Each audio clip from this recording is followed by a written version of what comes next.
Saudi আরবের পররাষ্ট্র উপমন্ত্রী ওয়ালিদ এল খেরেজির সঙ্গে বৈঠক করেছেন পররাষ্ট্রমন্ত্রী খলিলুর রহমান, স্বরাষ্ট্রমন্ত্রী সালাউদ্দিন আহমদ, পররাষ্ট্র প্রতিমন্ত্রী শ্যামা ওবায়েদ এবং প্রধানমন্ত্রীর পররাষ্ট্র বিষয়ক উপদেষ্টা হুমায়ুন কবিরের সঙ্গে।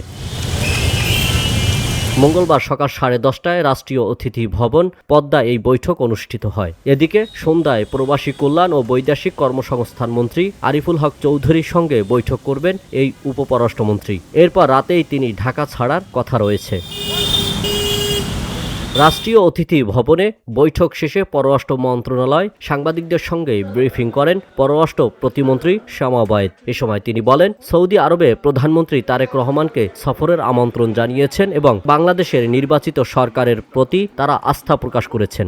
মূলত বাংলাদেশের সাথে সৌদি আরবের সম্পর্ক আরও উন্নত করার জন্য তাদের এই সফর।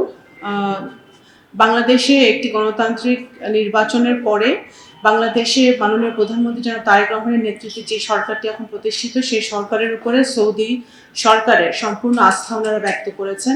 সৌদি ক্রাউন প্রিন্স ইতিমধ্যে আমাদের মাননীয় প্রধানমন্ত্রীকে আমন্ত্রণ জানিয়েছেন। আমরা ওনাদের ক্রাউন প্রিন্সকে আমন্ত্রণ জানিয়েছি সৌদি ক্রাউন প্রিন্সকে বাংলাদেশে ভিজিট করার জন্য। তিনি বলেন, বাংলাদেশের সঙ্গে সম্পর্কের নতুন মাত্রা যোগ করার পাশাপাশি বিভিন্ন সেক্টরে বিনিয়োগে আগ্রহী সৌদি আরব।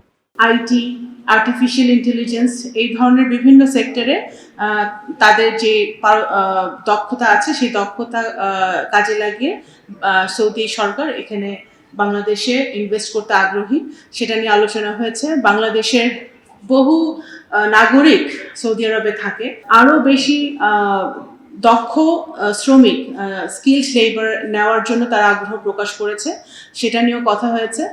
বাংলাদেশ থেকে দক্ষ জনশক্তি নেওয়ার পাশাপাশি 70,000 রোহিঙ্গাদের পাসপোর্ট মীমাংসিত বিষয় আলোচনা হয়েছে বলে জানান তিনি। আল আমিন এম তাওহিদ, ভিওডি বাংলা, ঢাকা।